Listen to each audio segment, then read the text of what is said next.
आपकी नजर में जो दमा है वो क्या ये एक बीमारी है?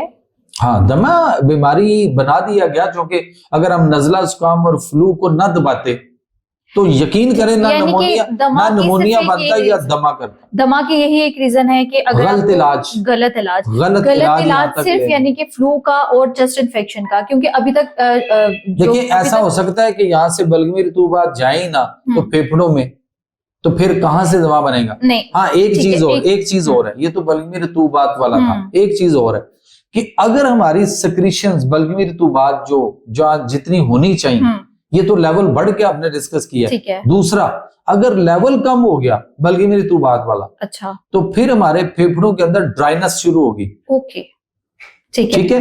ये तो खांसी थी जिसको हम कहते हैं बलगम वाली, रेशे वाली खांसी, और उससे हमने अपने आप को गलत दवाइयों से। अब एक दूसरा चीज है, वो है हमारे यहाँ ड्राइनेस, खुश्की हो जाना, जिसको बलगम नहीं है, वो बलगम नहीं होता, यानी जिसको खुशक खांसी आती है। ठीक है, खुश्की की वजह से खांसी होती है, खुशक खांसी।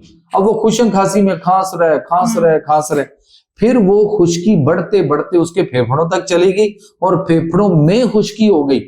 उस खुश्की को तरी में बदल लो, बड़ा आसान सा इलाज ऐसे करके बताऊंगा और ठीक हो जाएंगे। बताएं क्या इलाज है? जिसको खुश्क खांसी आ रही हो, इस तरह 1 गिलास दूध लें, ठीक है, गर्म हो दूध, 1 गिलास लें, उसके अंदर आप 2 चम्मच देसी घी डालें और उसको उसमें अच्छी तरह फेंट लें और फिर उस गर्म दूध को चम्मच से साथ साथ हलाते जाए और साथ साथ एक एक सिप लेके आप उसको पीते जाएं।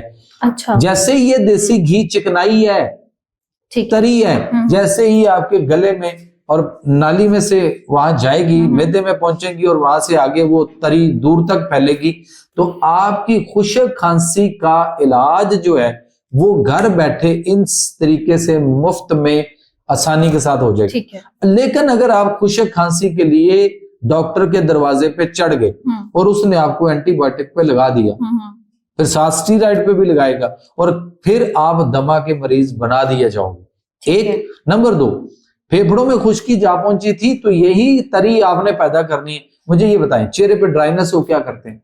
ऑयली चीजें लगाते हैं ना, हाथों पे हो कोई मॉइस्चर या कोई मॉइस्चराइजिंग लोशन इस तरह के हैं, या हमारे हाथ पे कहीं कोई ड्राइनेस हो तो हम क्या करते हैं, यहाँ पे कोई ऑयल, वैसलीन, कोई तेल शेल कोई भी लगाते हैं, तो जैसे ही वो ऑयली करते हैं तो खुश्की खत्म हो जाती है।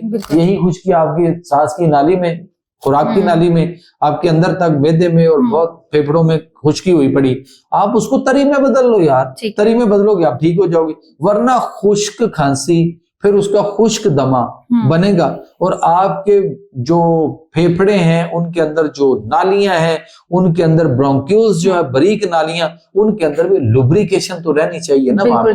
अगर वो लुब्रिकेशन खत्म होगी तो फिर वहां तक खुश्की जा पहुंचेगी और वो खुश्की फिर वो भी एक दमे का मसला बनेगा, क्योंकि सांस उसमें से निकलना, उनकी लचक देना उनको और वहां से मूव कराने में उनकी जो मावनत है वो कोऑर्डिनेशन सारी खराब हो जाएगी। तो उसका हाल ये होता है, ये एक दूसरा दमा आ गया वो है। मुझे ये बताएं कि जैसे नॉर्मली क्या होता है, एक पेशेंट को दमा का अटैक होता है, हार्ट बीट पैल्पिटेशन बहुत ज्यादा हो जाती है, इसके अलावा जब वो सांस लेता है सांस नहीं आता, चेस्ट में पेन होता है, उस सूरत में क्या ऐसे प्रिकॉशंस है जो कि नेचुरोपैथी कहती है कि हम अपने मरीज को दे सकते हैं? क्योंकि जाहिर सी बात है जब ऐसी कंडीशन आती है नॉर्मली हम हॉस्पिटल में भागते हैं, फिर अगेन वही इंजेक्शंस है, इनहेलर्स हैं और फिर वो आपको जो है नोबलाइज करते हैं। इसके लिए जो आपने पहले बताया जस्ट वही तरीका अपनाया जाए जो कि आपने बताया अभी, किस सफेदे की तरह के पत्ते और नमक। हाँ, उन चीजों को तो आसानी से करें ना, नेबुलाइज मशीन। लेकिन जब ये अटैक होता है इस तरह का दमे का, तो उस सूरत में क्या करना चाहिए? देखिए, जब हम इस लेवल तक ही नहीं पहुंचेंगे ना तो अटैक इतने बड़े कहां से आ जाएंगे? नॉर्मली सर होता है ना, देखिए नॉर्मली उन्हीं को होता है जो अंग्रेजी दवाइयों के दिलदादा है और उन्हीं डॉक्टरों के पीछे हैं जिनको अपनी दवाई बनानी नहीं आती, जो गलत दवाइयां देते हैं। ये तो टीबी की गलत दवाइयां खिला रहे हैं। ठीक है, ठीक है। तो मीन्स आपका कहना ये है कि हम इसको सिर्फ, देखिए बात तो वही है कि हम रोके या ना रोके वो एक अलग चीज है कि हम लोग नेचुरल चीजों की तरफ नहीं आते, हम डॉक्टर्स की तरफ ही जाते। लेकिन अब अगर किसी बंदे को ऐसी सिचुएशन बन गई है, लेट्स सपोज अभी किसी को नहीं पता, लेकिन वो किसी नेचुरोपैथिक डॉक्टर से रब्ता करे जो नेचुरलिस्ट है, माहिर फितरत है और जो है वो कुदरती चीजों से जो इलाज करता है। वो डॉक्टर ऑफ ईस्टर्न मेडिसिन जो बच्चे बन रहे हैं या बन चुके हैं उनकी तरफ रब्ता करें। दमा में तो जिनको एक इनहेलर लगा है, एक इनहेलर से स्टार्ट हुए हैं, फिर आहिस्ता आहिस्ता दूसरा आ गया, फिर बढ़ते हुए बीमारी तीसरा आ गया, फिर चौथा इनहेलर भी आ गया। अब 4-4 इनहेलर एक एक मरीज के पॉकेट में होते हैं और साथ उसके पास नेबुलाइज मशीन उसके पास घर में होती है, और उसके बावजूद भी वो दमे का शिकार है और मसले बिगड़ के क्रॉनिक कंडीशन पे पहुंच गए। और फिर पता क्या कहा जाता है, ये एक मिथ है, पता नहीं किसने की, मैं ढूंढ रहा हूं उस बंदे को जिसने ये कहा कि दमा दम के साथ है, और दम जब तक है आपका दमा साथ रहेगा, दम निकलेगा जो है वो खत्म किया वो कहते हैं कि दम निकलेगा तो दमा खत्म होगा, जब तक आप जिंदा है दमा रहेगा। लोग यही कहते हैं, गलत है, ये मिथ है, ये किसी ने कह दिया और माइंड सेट कर दिया कि नहीं इसी पे रहना है और आपको दवाइयां खानी है।